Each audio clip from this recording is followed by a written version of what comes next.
भारत के university campuses में ना आजकल एक नया तूफान आया हुआ है।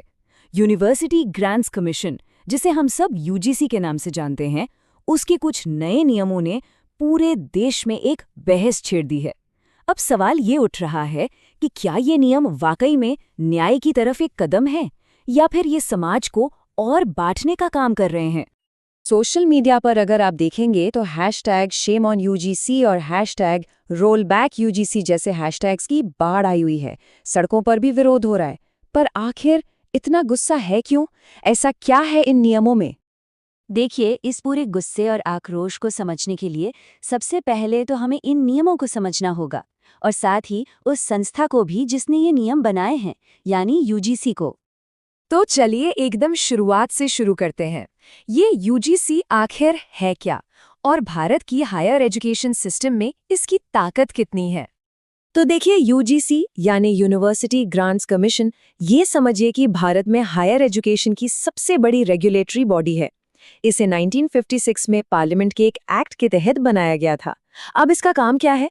इसका काम है यूनिवर्सिटीज के लिए स्टैंडर्ड तय करना, उन्हें फंड्स देना और सबसे जरूरी उन्हें मान्यता देना। मतलब आसान भाषा में कहें तो किसी भी यूनिवर्सिटी का भविष्य बनाने या बिगाड़ने की ताकत वो यूजीसी के ही पास है।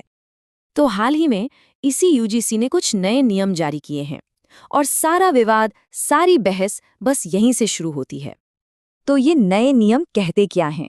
असल में ये खास तौर पर अनुसूचित जाति यानी एससी, अनुसूचित जनजाति एसटी और अन्य पिछड़ा वर्ग ओबीसी के छात्रों को जाति के आधार पर होने वाले भेदभाव से बचाने के लिए बनाए गए हैं।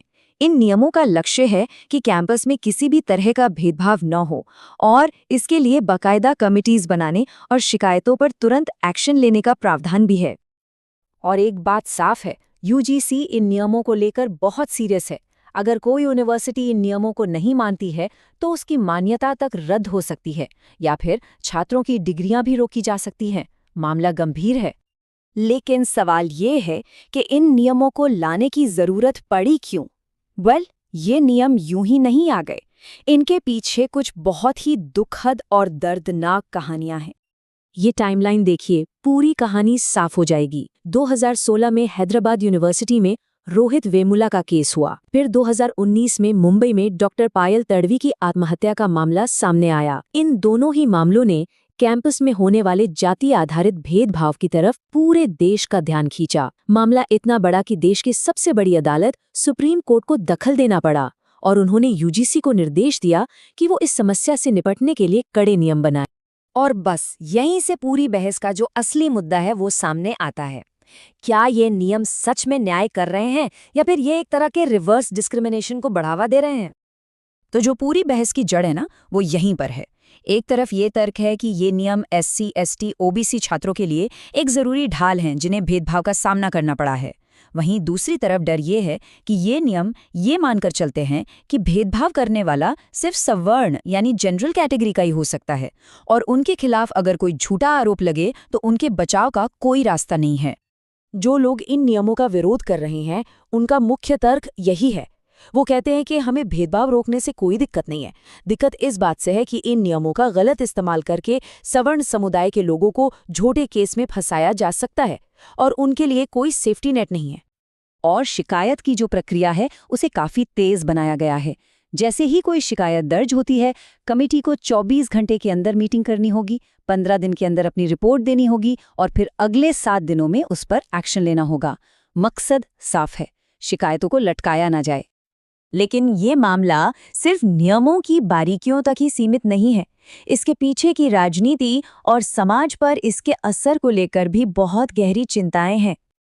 अब एक बड़ा सवाल ये भी उठ रहा है कि क्या ये सब सिर्फ छात्रों की भलाई के लिए हो रहा है या फिर इसके पीछे कोई चुनावी राजनीति भी है? जो लोग इसकी आलोचना कर रहे हैं, उनका कहना है कि ये वोट बैंक पॉलिटिक्स का एक तरीका हो सकता है और डर ये भी है कि ऐसी नीतियां कैंपस में जातियों के बीच की खाई को भरने की बजाय शायद और गहरा कर देंगी।